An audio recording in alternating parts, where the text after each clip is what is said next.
오늘 둘째 날입니다. 우리 함께 은혜 받을 말씀은 마태복음. 우리가 이제 이번 고난 주간은 사복음서에 다 동일한 내용이 있는데 마태복음을 중심으로 보려고 해요. 마태복음 21장 우리 23절에서 32절까지 말씀 같이 함께 교독하겠습니다. 마태복음 21장 우리 23절에서 32절입니다. 신약성경 35페이지 정도 있습니다. 다 찾으셨죠? 제가 먼저 봉독합니다. 마태복음 21장 23절입니다. 예수께서 성전에 들어가 가르치실새 대제사장들과 백성의 장로들이 나와 이르되 내가 무슨 권위로 이런 일을 하느냐? 또 누가 이 권위를 주었느냐?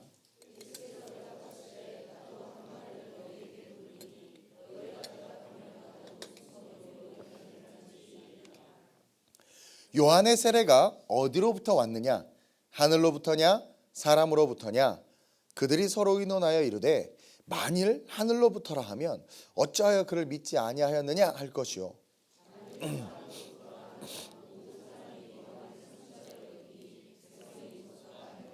예수께 대답하여 이르되 우리가 알지 못하노라 하니 예수께서 이르시되 나도 무슨 권위로 이런 일을 하는지 너희에게 이르지 아니하리라.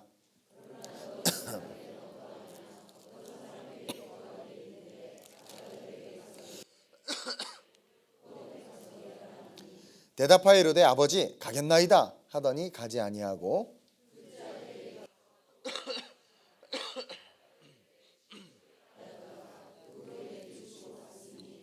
그 둘 중에 누가 아버지의 뜻대로 하였느냐? 이르되 둘째 아들이니이다.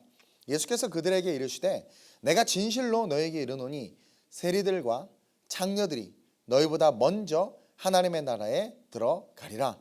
요한의 의도로 너희에게 왔거늘 너희는 그를 믿지 아니하였으되 세리와 창녀는 믿었으며 너희는 이것을 보고도 끝내 뉘우쳐 믿지 아니하였도다. 아멘. 따라합시다. 뉘우침. 오늘은 이 본문 말씀을 통해서 뉘우침이라는 제목을 함께 은혜를 나누려고 합니다. 여러분, 사람은요 누구나 실수하고 누구나 넘어져요. 누구나 실수합니다. 그리고 누구나 넘어져요. 이런 말 하지 말아야지 하다가도 튀어나오고 이런 행동 하지 말아야지 하다가도 행동하는 자기 자신을 보면서 자기감에 빠질 때가 있고 괴로울 때가 있어요. 우리 믿음 소망 사랑 남편한테 소리 지르지 말아야지 하면서 어느 순간 지르고 있는 자기 자신을 보면서 오호라 화로다 나로 망하게 되었도다. 우리 이탈리아도 열심히 공부해야지 어느 순간 난 12시까지 자고 있는 자신을 발견하기도 하고, 필리핀 언어 공부 열심히 해야지 순간 언어에 담쌓고 그냥 어떻게든 살게 되니까 살아가는 그런 모습들을 보게 돼요. 여러분, 성경도 그것에 대해서 동의해주고 있어요. 성경도 뭐라고 이야기하냐면 의인은 없대, 하나도 없다고 이야기합니다. 이 말이 좀 위로가 돼요? 위로가 된다고 이 말에 기대어서 삐떼어서 맨날 의인은 없다고 하니까 내가 이 정도 말하고 이렇게 욕하고 이렇게 사는 거 괜찮아 라고 말한다면 여러분들은 뉘우쳐야 될 줄로 믿습니다. 여러분, 최초의 인간이요 하나님과 소통하던 아담과 하와가 실수하고 넘어졌죠. 그럼 우리는 말 다 했죠. 하나님과 직접 소통하고 하나님의 음성을 듣고 하나님의 손으로 핸드메이드 갓이란 말이에요. 근데도 불구하고 그런 아담과 하와가 실수했는데 우리 욱해서 말 튀어나올 수도 있고요, 욱해서 실수할 수도 있고 넘어질 수도 있어요. 인정하고 동의합니다. 그럴 수 있어요. 그래서 기독교에서 가장 중요하고 가장 강조하는 것이 뭐냐면 바로 뉘우침이라는 거야. 뉘우침이라는 거야. 하나님이 아담과 하와를 범죄한 아담과 하와를 부르셔서 누가 그랬니? 누가 알겠니? 왜 먹었니? 너 왜 그랬니? 아담에게 묻고, 아담이 하와에게 죄를 전가하니까 하와에게 묻고, 하와가 또 죄를 뱀에게 전가하니까 뱀에게 물었어요? 안 물었어요? 안 물었어. 뱀하고 왜 대화를 해? 동물하고. 여러분 자꾸 개하고 얘기하고 고양이하고 얘기하려고 하는데, 물론 감정의 소통은 있지만 여러분, 하나님이여 창세기 다시 보세요. 아담에게는 왜 그랬니? 나와 함께한 여자가 줘서 그랬습니다. 너 왜 그랬니? 뱀이 줘서 그랬는데요. 하나님이 뱀에게 왜 그랬니? 그런 게 아니라 뱀에게는 바로 하나님께서 심판하셨어요. 바로 그 죄를 단죄하셨단 말이에요. 그러면서 아담과 하와에게 하나님께서 원하셨던 것은 뉘우침이야. 뉘우침. 죄를 인정하고 뉘우침으로 회개하는 것. 그러므로 말미암아 어떻게 됐어요? 하나님의 그 회복의 은혜가 우리의 삶에 흘러 들어오게 된 거죠. 이것이 하나님께서 우리를 돌이키시는 그 핵심의 키가 되는 거예요. 다시 말해서 우리가 죄를 인정하고 그것을 뉘우침으로 회개하는 것, 이것이 하나님께서 우리를 돌이키시는, 제가 어제 되돌린다고 그랬죠? 우리를 돌이키시는 그 핵심의 키가 되는 거예요. 이 뉘우침이. 오늘은 고난주간 중에서 둘째 날인데, 둘째 날을 신학자들이 뭐라고 표현했냐면 변론의 날이라고 정의를 내렸어요. 왜냐하면 이 둘째 날 주님은 바리새인들과 사두개인들과 끊임없이 변론하세요. 바리새인들과 사두개인들이 의도적으로 예수의 말꼬리를 잡고 말실수를 통해서 예수를 올가매려고 예수에게 도전을 할 때 예수님은 그들에게 있어서 지혜와 진리로 대적하십니다. 그러면서 주고받은 이 변론이 가득한 날이 바로 오늘이에요. 다시 말하면 예수님의 권위에 대해서 도전이 있었던 날이야. 이날 바리새인들과 사두개인들은요, 유대인들은요, 끊임없이 예수님을 말실수를 하게 해서 말로 올무에 걸려 넘어뜨리게 하려고 집요하게 물고 늘어져요. 그 첫 번째 물고 늘어지는 게, 너 지금 예루살렘 입성하고, 너 귀신 내어쫓고, 너 병든 자 치유하고, 너 지금 여기서 사람들을 가르치는데 너 이 권위를 누구한테 받았냐? 로마 황제에게 받았니? 너 이 권위가 어디서 나서 하는 거니라고 묻습니다. 이 권위에서 어디서 났냐? 우리가 다 읽지는 않았지만 뒤에서 가이사에게 세금을 내야 되냐 말아야 되냐 자꾸 물어보는 거야. 그러면서 또 그 다음에는 사두개인들이 나타나가지고 부활이 있냐 없냐 자꾸 물어보는 거야. 그래서 말을 조금만 실수하고 자기가 하나님이라는 티만 딱 내면 참남죄에 걸어가지고 예수를 죽이려고 이들이 계획을 하고 있었다라는 거죠. 그러나 우리 주님은요, 끊임없이 그 바리새인들과 사두개인들, 그 유대인들 여러분 사랑하셨어요. 가만히 보니까 그들에 대해서 책망하고 얘기하는데 변론하시면서 비유를 끊임없이 얘기하는 걸 보면 하나님은 이들이 뉘우치길 원하셨구나. 독사의 자식이라고도 말하고 화 있을진저 나중에 계속해서 연거파서 화 있을진저 말씀하셨지만 하나님은 이들을 사랑하셔서 이들이 뉘우치길 원해요. 뉘우치길 원하지 않는다면 뭐하러 그렇게 말해요? 뱀한테 말한 것처럼 너 정신 들어 흙을 먹어라 그렇게 말했을 거 아니에요? 그 뱀은 지금도 흙을 먹어요. 정신 또 너는 배로 기어다니고 흙을 먹으라고 그랬는데 하나님께서 우리 인간을 뭐로 만드셨어요? 흙으로 만드셨죠. 그래서 뱀은 끊임없이 인간을 잡아먹으려고, 사탄은 끊임없이 우리에게 도전하는 거예요. 제가 전에 설교한 것처럼. 어쨌든 만약에 유대인들을 사랑하지 않고 이 바리새인들을 사랑하지 않았으면 그냥 초반부터 화 있을진저 해버렸을 텐데 아들의 비유를 들고 포도원의 비유를 들고 계속 비유를 들면서 그들이 뉘우치길 바랬던 거예요. 그래서 그들이 걸어오는 시비에 반응해 주시고 그들에게 뉘우침의 기회를 주셨음에도 불구하고 이들은 끝까지 뉘우치지 않고 오히려 분노하며 화를 내며 예수님을 떠났어요. 우리는 어때요? 여러분들 어때요? 매일 아침마다 큐티예요. 큐티 본문을 딱 피니까 내 이웃을 내 몸과 같이 사랑하라. 난 내 몸 더러워. 내 몸 안 사랑해. 막 그러면서 막 이웃을 안 사랑해요?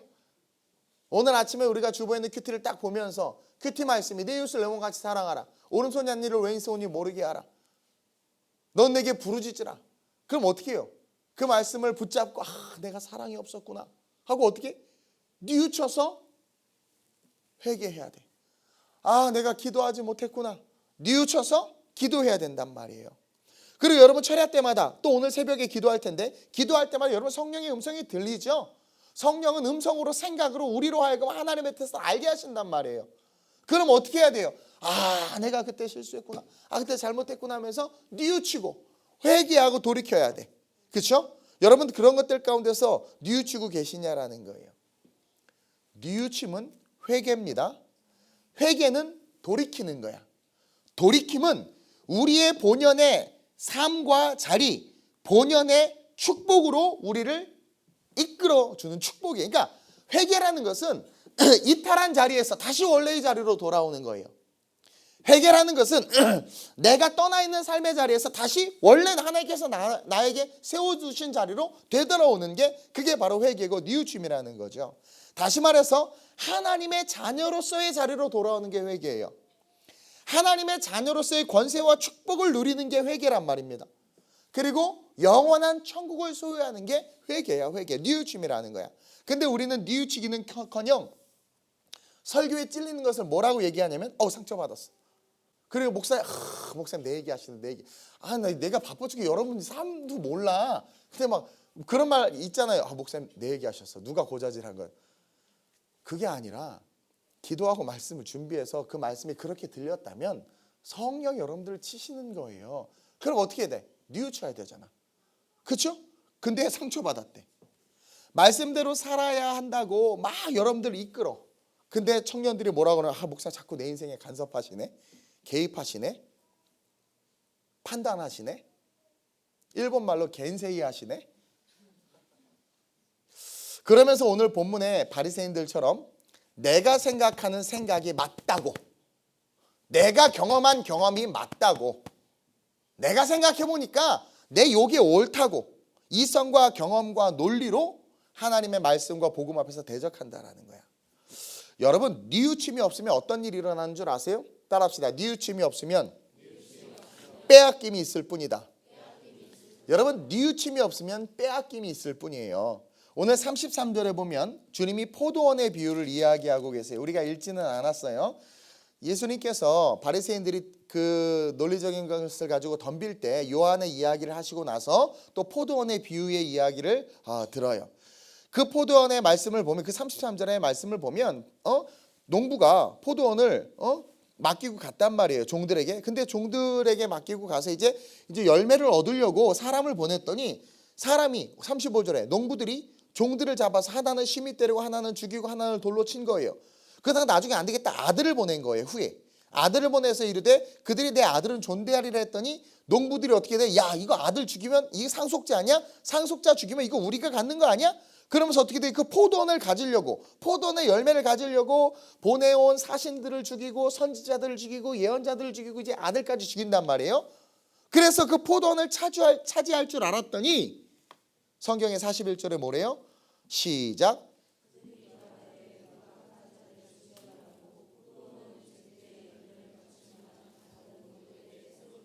이걸 누가 대답했냐면 바리새인들이 대답한 거야. 바리새인들이 권위에 대해서 너 그렇게 한 권위가 어디서 났냐 딱 물어보니까 주님이 요한의 이야기를 하다가 이제 포도원의 비유로 온 거예요. 농부의 비유로 온 거야. 농부가 너네 한번 내 얘기 들어볼래? 내 얘기 들어볼래? 농부가 한 주인이 가서 잘 꾸며서 종들에게 주고 갔어. 그래서 때가 돼서 그 얼마나 수확이 있나 수입이 있나 해서 다른 종을 보냈더니 그 종을 막 죽인 거야. 그러다 나중에 농부가 그 과수원 주인이 아들을 보냈었더니 그들이 아들까지 죽이고 그 과수원을 날로 먹으려고 그랬어. 그럼 어떻게 해야 되냐? 바리새인들한테 물었단 말이에요. 그때 바리새인들이 뭐라고 대답했냐면 그들이 말하되 그 악한 자들을 진멸하고, 그게 자기인 줄 몰라. 포도원은 제때의 열매를 바칠 만한 다른 농부에게 세를 줄지라. 그렇죠? 여러분 뉘우침이 없으면 빼앗김이 있을 뿐이에요. 스스로가 빼앗아 열매를 바칠 만한 다른 농부에게 주라고 지들 스스로가 지금 이야기를 하고 있어. 그러면서 자기들의 것을 빼앗긴다는 것을 모른 채 바리새인들이 지금 떠들고 있는 거. 오늘날 크리스천들 같아. 여러분 뉘우침이 없으면 빼앗겨요. 그리고 빼앗겼을 때 어떤 일이 일어나냐면 왜 빼앗겼지 했을 때 누구나 다 당연하게 여겨. 너가 빼앗긴 건 당연한 거야. 지금 바리새인들조차도 이 말에 당연하다고 이야기하잖아. 아니 예수님 뭐예요? 그 악한 놈 다 없애버리고 그 밭을 다른 사람들에게 줘야 돼요. 이해하죠? 뉘우침이 없는 자에게 하나님께서 그가 가진 모든 것들을 빼앗았을 때 누구도 하나님을 손가락질할 수 없다라는 거야. 그것은 누가 봐도 죄인이 봐도 당연한 처사인 거야. 당연한 처사인 거예요. 예수님은요 우리가 뉘우침으로 잃어버린 사단에게 빼앗긴 권세와 축복을 돌려주고 싶어 하시는 거야. 사실 지금 너희가 뉘우칠 때, 너희가 돌이킬 때, 너희가 사탄에게 빼앗긴 그 축복, 아버지의 자녀로서의 권세, 하늘의 축복을 돌려주고 싶어. 그래서 오늘도 말씀으로 저와 여러분들에게 다가오는 거예요. 근데 우리는 뉘우치지 않는단 말이에요. 뉘우치지 않으면서 내 것을 더 달라고 외쳐. 근데 점점 없어져. 왜? 하나님이 빼앗아가는 거야. 아니, 하나님이 빼앗아가는 게 아니라 저절로 사라지는 거예요. 그러니까 점점 세상의 복을 받기 위해서, 세상에 썩어질 것을 얻기 위해서 하나님은 놔버리고 자꾸 잃어버린 걸 잡으려고 하다 보니까 종신토록 수고하여야 먹고 살리라는 창세기 저주받은 그 저주의 삶을 사는 거야. 근데 축복의 삶은 뭐예요? 들어가도 복을 받고 나와도 복을 받고 떡반죽 그릇에 손으로 떡반죽 그릇까지 복을 받고 개밥까지 복을 받아. 그게 진짜 하나님의 자녀의 권세가 회복된 자들이고 뉘우친 자들이거든요. 뉘우친 자들은요, 그런 복이 있어. 하나님께서 신명기에 얼마나 많은 복을 얘기해 주셨어요. 내가 너를 복준 자를 복주고 너를 저주하는 자를 저주할 거라고 그랬어. 복과 저주의 기준이 되는 거. 얼마나 멋진 삶이에요. 근데 뉘우치지 않으니까 하나님이 복을 주실 수가 없고, 뉘우치지 않으니까 상한 마음이 안 떠나는 거야. 뉘우치지 않으니까 내 안에 미운 마음이 안 사라지는 거야. 뉘우치지 아니하니까 내 안에 하나님의 나라에 대한 소망이 안 생기는 거야. 뉘우치지 아니하니까, 미안합니다, 개떡 같은 성격들이 안 바뀌는 거예요. 뉘우쳐야 되는데, 회개해야 되는데, 돌이켜야 되는데, 돌이켜야 된다는 거 알아. 아, 그 농부 나쁜 놈입니다. 없애야 됩니다. 알아. 아, 그 밥 뺏어서 더 좋은 농부에게 줘야 됩니다. 알아. 뉘우쳐야 된다는 거 알죠? 우리가 죄인이라는 거 알죠? 한국교회 이래서 안 된다는 거 알아요. 목사만 욕하는 게 아니라 성도들도 이래서 안 된다는 거 알아요. 근데 안 뉘우치는 거야. 섭섭한 마음을 끝까지 갖고 있다가 들킬까 봐 내 마음에 깊은 곳 서랍장 열어서 넣어서 비밀번호 넣어서 잠궈버려. 그리고 잊어버려. 있는 줄도 몰라. 근데 안 버리고 있었던 거야. 그러던 어느 날 다른 것 때문에 삐지면, 맞다, 서랍장 막 해서 맞아, 그때 그것도 있었지. 완전 이게 쓴뿌리예요. 이런 게 쓴뿌리라는 거야. 그러니까 여러분, 용서했다고 하는데 어떤 사람 보면 용서했다고 하는데 진짜 용서 안 해. 용서할 수 있게 해달라고 성령 하나님을 의지해서 기도해야 돼. 그러니까 자꾸 우리 안에 뭐가 쌓이냐면 나도 모르는 내 안에 깊은 곳에 쓴뿌리들이 생기는 거야. 그게 언제 드러나는 줄 아세요? 정말 중요할 때, 하나님의 나라를 위한 일을 해야 될 때, 교회가 뭔가를 확 걸어가려고 할 때, 하나님의 뭔가 사명과 사역을 살 때, 그때 마귀가 팍 터뜨리는 거야. 그럼 그 한 사람 때문에 뻥 폭탄 터져가지고 다 죽어. 다 빼앗겨. 세상에 다 빼앗겨. 여러분들이 뉘우치기를 원해서 하나님은 오늘도 이 새벽에 말씀을 통해서 여러분들에게 다가가고 있다는 거예요. 사랑하는 성도 여러분, 첫째로 뉘우친다라는 것은 뭐냐면, 첫째로 선지자를 믿는 게 뉘우치는 거야. 여러분, 첫째로 뉘우침은 선지자를 믿는 것입니다. 다시 말해서 예수 그리스도를 믿는 거예요. 예수님이 왜 너 이 권위가 어디서 났냐 했을 때 예수님이 왜 요한의 이야기를 한 줄 아세요? 요한은 선지자였거든요. 오늘 뭐라고 딱 그 바리새인들이 딱 물어봐. 너 이 권세가 어디서 났냐? 그러니까 예수님이 뭐라고 그래요? 그러면 내가 너희한테도 한 가지 물을 테니까 대답하면 나도 대답하겠다 그러면서 요한의 세례가 어디로부터 왔냐? 그러니까 얘네들이, 바리새인들이 똑똑한 애들이거든요. 이걸 만약에 하늘에서 왔다고 그러면 뭐라고 그래요? 왜 안 믿었느냐 그럴 것이고, 26절에 사람으로부터 세례의 권세가 사람으로부터 왔다고 하면 뭐예요? 세례 요한을 그냥 인간으로 치부해버리니까 세례 요한을 선지자로 믿고 따르던 수많은 사람이 돌로 쳐 죽일 거라는 거야, 바리새인들을. 왜냐하면 세례 요한은 선지자라는 분명한 믿음을 갖고 있었고 세례 요한을 따르던 사람들이 어마어마하게 많았거든요. 근데 세례 요한이 세례를 주는 게 그 권세가 사람으로부터 왔다. 그러니까 쉽게 말하면 세례 요한이 지 마음대로 줬다 이거야. 그러면 세례 요한을 완전히 선지자가 아니라 그냥 평범한 사람, 사이코로 전락시킨 거기 때문에 이 세례 요한을 따르는 사람이 바리새인들을 죽일 거고 소동이 일어날 거야. 그래서 또 하늘에서 왔다 그러면, 그럼 너 왜 안 믿어 세례 요한을? 이래버리면 난리가 나니까 모르겠다고 그러는 거야. 이들이 모른다고 그러는 거예요. 27절에 우리가 알지 못하노라 하니 예수께서 이르시되 나도 무슨 권위로 이런 일을 하느니 너희에게 이르지 아니하리라.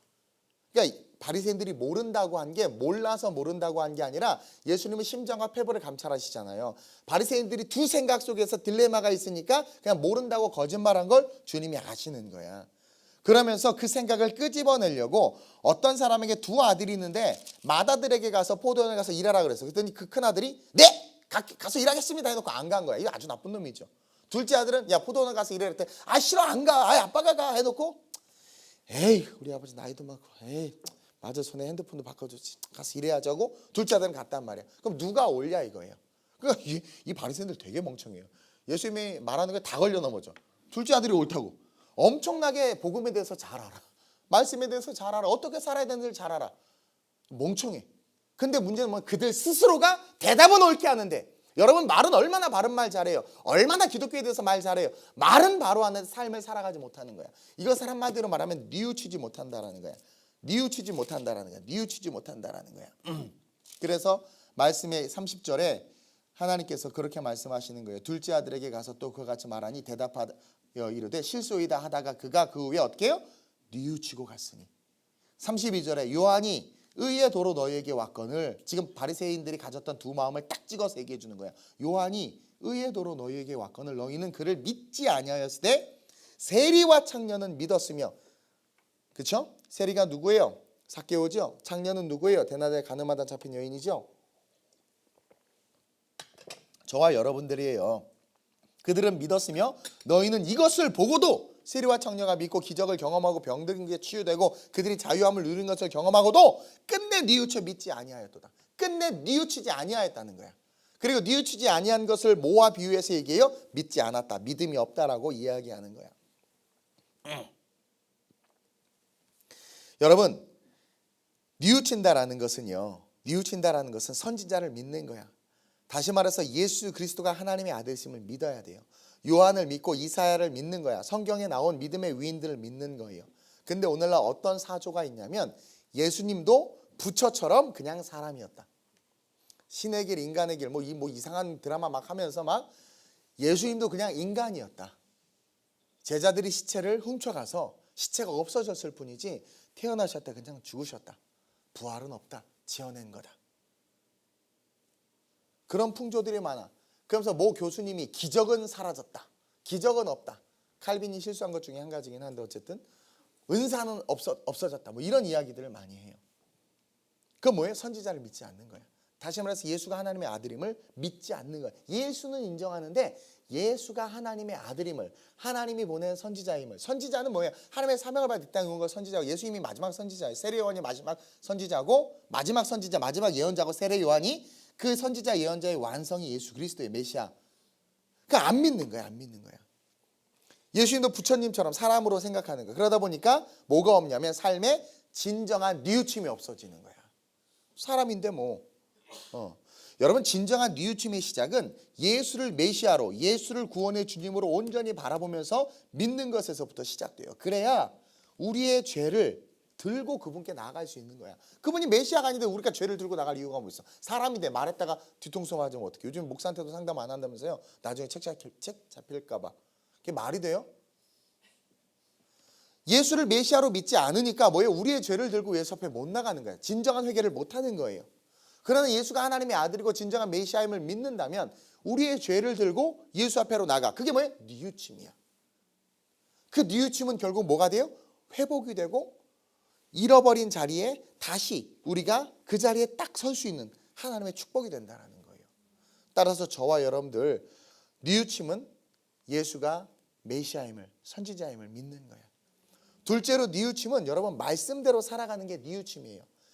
예수가 메시아임을 믿어야 뉘우침을 할 수 있고, 그리고 그 뉘우침은 말씀대로 살아가는 것이 뉘우침이라는 거야.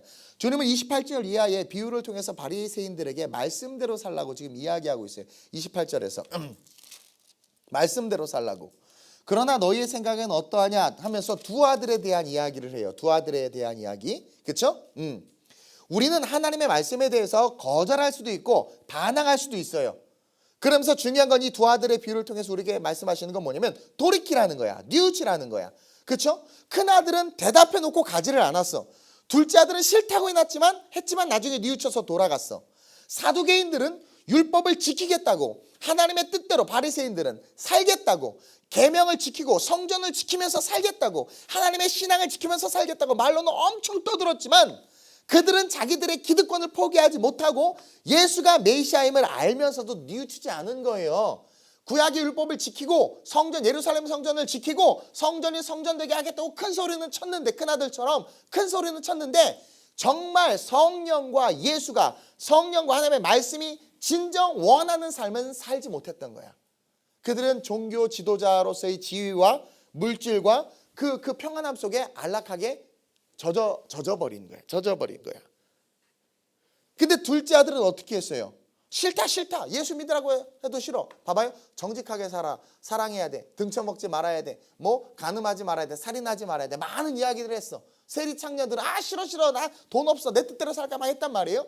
그러다가 선지자들이 하는 메시지를 들은 거야. 삭개오 뽕나무에 올랐다 예수님과 눈과 눈이 마주친 거야. 아이 컨택을 한 거야. 근데 그 눈빛 속에서 경험해보지 못한 사랑을 경험한 거야. 그러니까 어떻게 돼요? 내 맘대로 살겠다고 해놨다가 주 뜻대로 살겠다고 돌이키는 거야. 토색한 거 4배나 갚겠습니다. 재산 팔아 가는 자 나눠주겠습니다. 다시는 죄짓지 말라니까 다시 죄짓지 않는 거야. 그러면서 뭐라고 그래요? 바리새인들에게. 누가 아버지의 말을 잘 듣는 자냐? 지들이 대답해봐요. 둘째 아들이니이다. 근데 너희들은 왜 안 그러냐 이거야. 너희들은 왜 안 그러냐 이거야. 삭개오, 창녀, 병든 자, 연약한 자들 다 세상 뜻대로 처음엔 살았어. 그러나 나중에 뉘우쳐서 돌이켰단 말이에요. 봐봐요. 모태신앙도 술 안 마셔. 술 안 마신다고 하고 나는 뭐 담배도 안 피워 막 그러면서 술 담배만 안 할 뿐이지 온갖 그냥 마음에 막. 근데 완전히 술에 쩔고 그냥 담배에 장아찌가 돼서 막 이런 애들 막 하다 예수님 딱 경험하면 한 번에 딱 끊고 막 돌이켜서 막. 누가 더 나은 자냐 이거야. 모태신앙들은 다 알면서도 안 해요. 신앙 오래 경륜된 사람 알면서도 미움 안 풀고요. 알면서도 막 안에 꽁하고 있어. 근데 막 밉고 욕하고 그러던 사람들 막 그런 세상 사람들 예수 믿고 돌아오면 어떻게 돼요? 주님이 하지 말니까 바로바로 안 해. 그냥 막 돌이키고 막 주중에 왜 무조건 나와야 됩니다. 새 가지고 받으면 계속 나와 막. 근데 오래된 데는 그거 안 나가도 돼. 목사님 아시죠? 바빠요. 막 이러면서.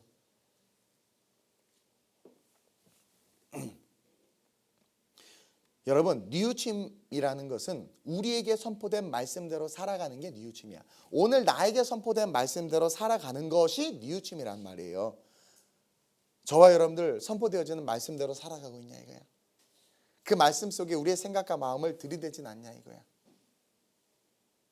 말씀대로 살아가는 그 뉘우침의 삶을 사시길 주님으로 축원드립니다. 그리고 여러분 마지막으로 뉘우침은요.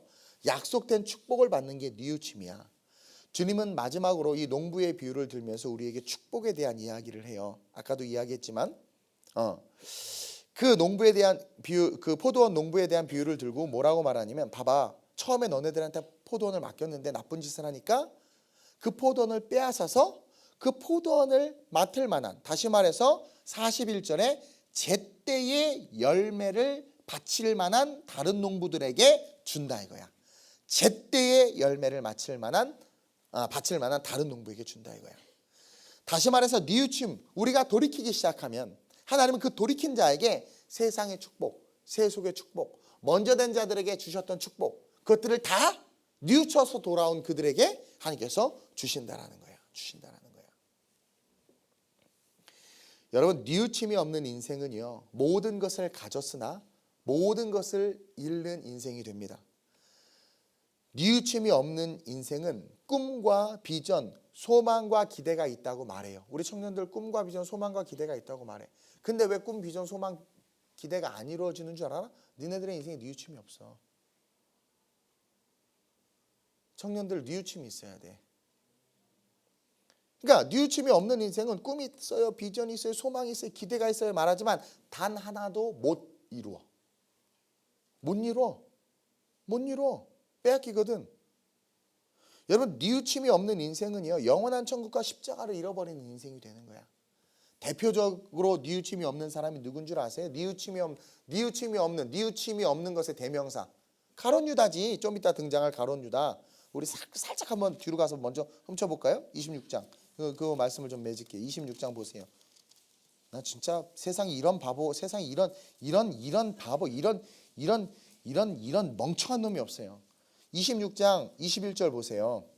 지금 마지막 최후의 만찬을 하고 있단 말이에요. 그래서 막 이제 떡과 포도주를 나눠 먹고 있는데 예수님이 누가 날 팔 거라는 거야. 21절 보세요. 그들이 먹을 때 이르시되 예수님이 탁 말씀하셔요. 내가 진실로 너에게 이르노니 너희 중에 한 사람이 나를 팔리라. 자, 말씀이 선포됐어요. 그럼 뉘우침이 있어야 되잖아. 그 말씀을 딱 듣고 확 찔려. 왜 가룟 유다 벌써 계획하고 그 제사장 만나서 다 벌써 계획 짰거든요. 군호까지 다 짰거든. 내가 입 맞추는 자 그가 예수니까 알아서 그렇게 하세요. 다 짰어. 그러니까 그 말 딱 혹 찔릴 거 아니야. 그죠? 혹 찔려야 되잖아.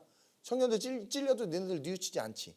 내 얘기 아닌 척 막 이렇게 하죠. 막 나를 팔리라 하니 22절에 그들이 몹시 근심하여, 이건 11제자들이지, 각각 여짜오되 주여 나는 아니죠. 각각 12명이 다 각각 여짜옵는 거예요. 나는 아니죠. 나는 아니죠.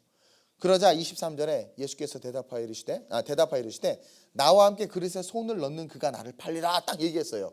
이 떡 먹는데 같이 그릇에 손을 넣는 자가. 24절 시작.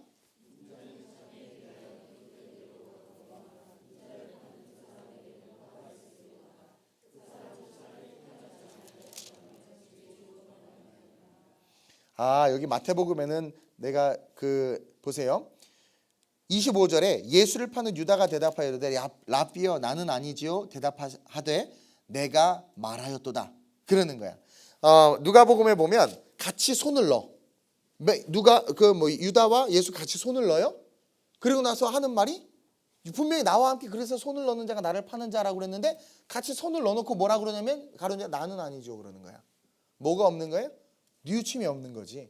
그러니까 예수님이 그런 뉘우침이 없는 자에게 24절에 뭐라고 말하냐면 인자는 자기에 대하여 기록된 대로 가거니와 인자를 파는 그 사람에게는, 지금 예수님이 경고까지 하는 거예요. 화가 있으리로다.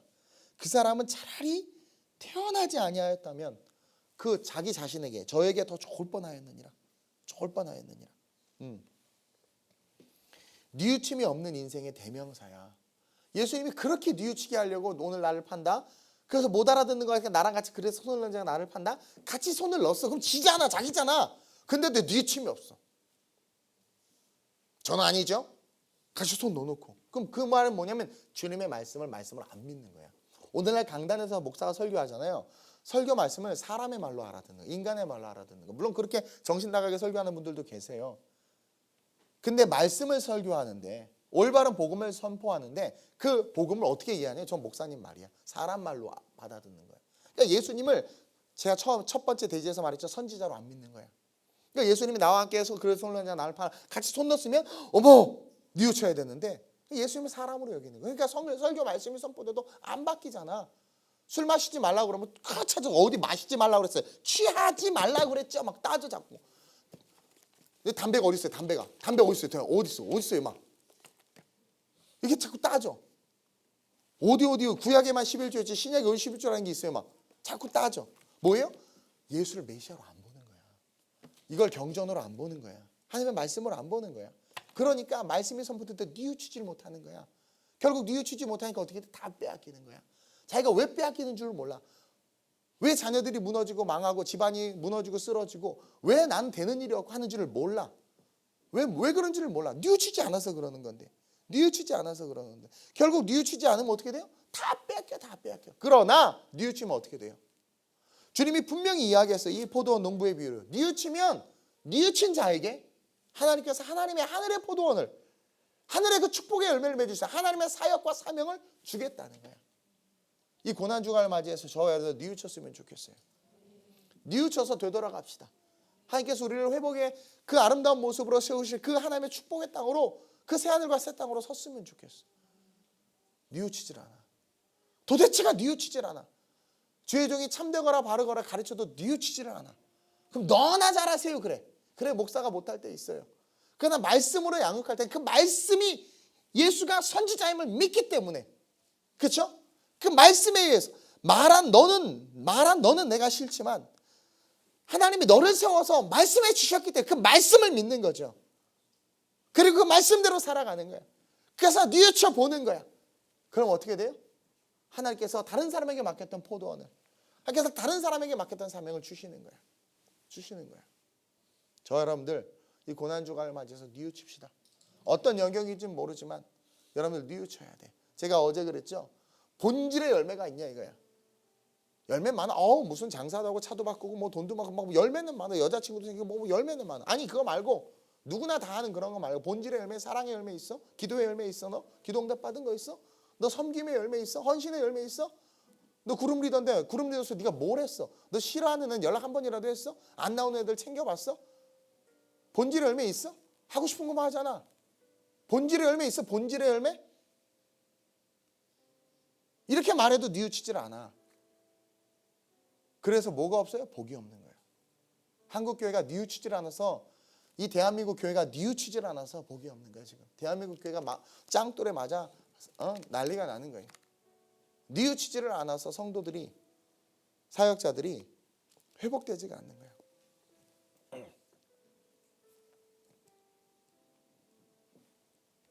우리 둘째 아들처럼 비록 싫어요 했지만 그가 후에 뉘우쳐서 돌아갔죠. 그리고 예수님은 바리새인들이 뉘우치기를 원해서 이야기하고 계세요.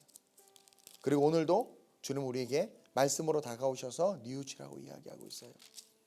뉘우치는 건 회개입니다. 뉘우치는 건 회개예요. 저와 여러분들 뉘우침으로 십자가의 그 축복이 우리의 삶의 실제가 될 수 있기를 위해서 오늘 이 새벽에 기도했으면 좋겠어요. 오늘 반론의 날인데 본문이 많은데 짧게 하려다 보니까 조금 여러분들이 어떻게 생각할지 모르겠지만 어쨌든 중요한 건 뉘우침은 예수가 메시아임을 믿는 거예요. 뉘우침은요 말씀대로 살아가는 거야. 뉘우침은 여러분 뉘우치게 되면 약속된 축복을 받아. 안 뉘우치니까 가룟 유다에게 아유 태어나지 않았으면 좋았을 것을.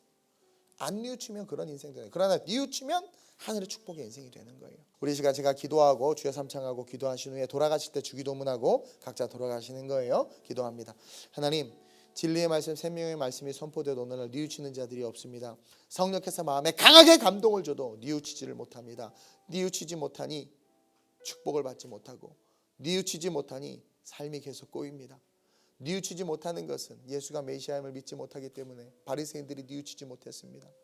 뉘우치지 못하는 것은 바리새인들이 자기가 가진 권력과 기득권을 포기하고 싶지 않았기 때문에 예수를 메시아인 줄 알면서도 인정하지 않았습니다. 결국 뉘우치지 않는 그 삶이 모든 것을 빼앗기는 삶이 되었고 차라리 태어나지 않으면 더 좋았을 것이라는 정말 인간이 들을 수 있는 말 중에 최악의 말을 듣는 삶이 될 수밖에 없음을 고백합니다. 아름다운 우리 교회 성도들 뉘우치는 삶을 살게 하시고 이 대한민국 교회가 뉘우치게 하여 주시고 부족한 종부터 시작하여 모든 성도들이 뉘우침으로 예수가 메시아임을 믿고 주어지는 말씀대로 순종해서 싫어했다 한다 할지라도 둘째 아들처럼 순종해서 뉘우쳐서 하나님의 일을 감당하는 자들 되게 하시고 그래서 진정한 하늘의 축복을 받는 우리 모두가 되게 하여 주옵소서.